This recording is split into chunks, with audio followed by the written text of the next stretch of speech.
This is Jack again.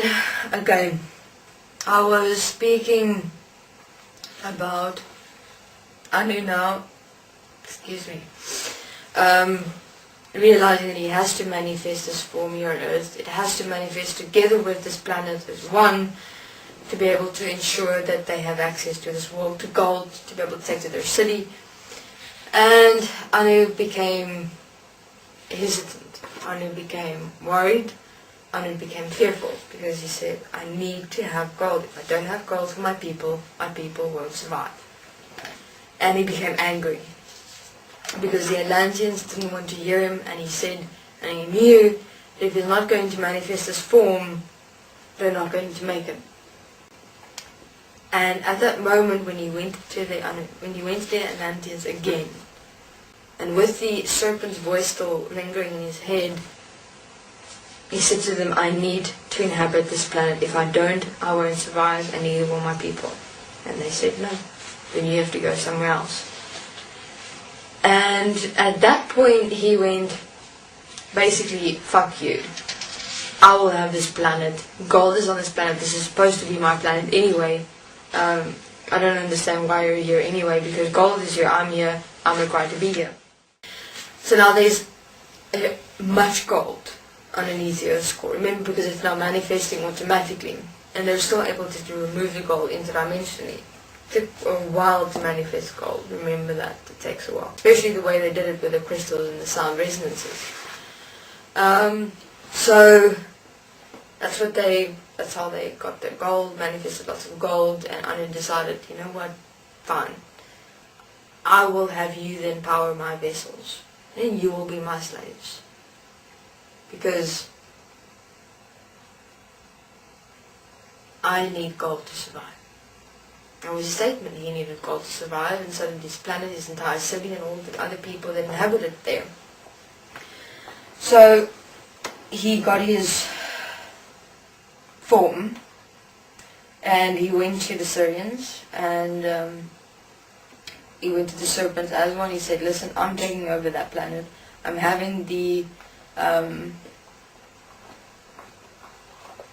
Atlanteans inhabit the vessels, and they'll be my slaves to get the gold.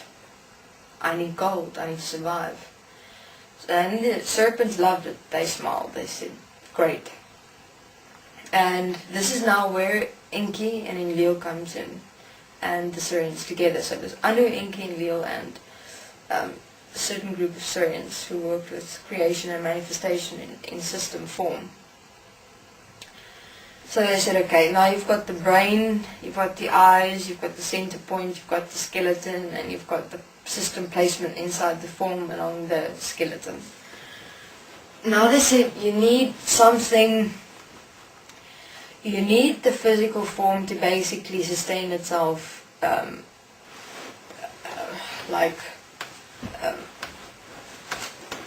you need the physical form to sustain itself on its own. Completely. This is not going to have it sustain itself. You will always require to be present to a certain extent. So they looked at why, but why can't they just stay that way? It looks perfectly fine. It works. And he said, so you want the Atlanteans to power your vessels. You want to have them be your slaves, but in this current system you can move in and you can move out as you please. So in other words, it's not going to work. You need to enslave them in your vessel. That's what I'm saying.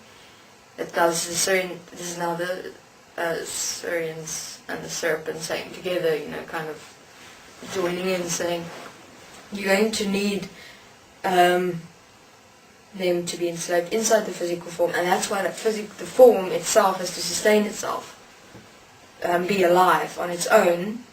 And all you do is you power the movement and that which makes it think and look and do. They said, okay, so basically what you're saying, like this planet is formed, because this planet is alive with something, it's alive with an essence.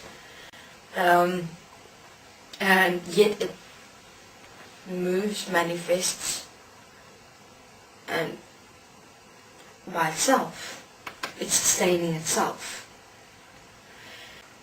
They designed the breathing, they designed the the blood flow, the organs and things like that, but the organs, the blood flow, the breathing, the mind, everything in one, the entire biology of the physical human form was developed over time. It took quite a while to figure out how exactly this is going to work. So they realized one thing, that something has to move in it as it the whole time to sustain itself, like a life force, which was the blood. The blood movement, the blood flow throughout the entire form. They required something that has that blood flow, that which flows the whole time to keep it alive. And that's where the heart comes from. So the heart pumps the blood the whole time, keeping the life moving inside it. Then you have, okay, the stomach didn't exist yet. Then, oh wait, no, it did. It did, stomach.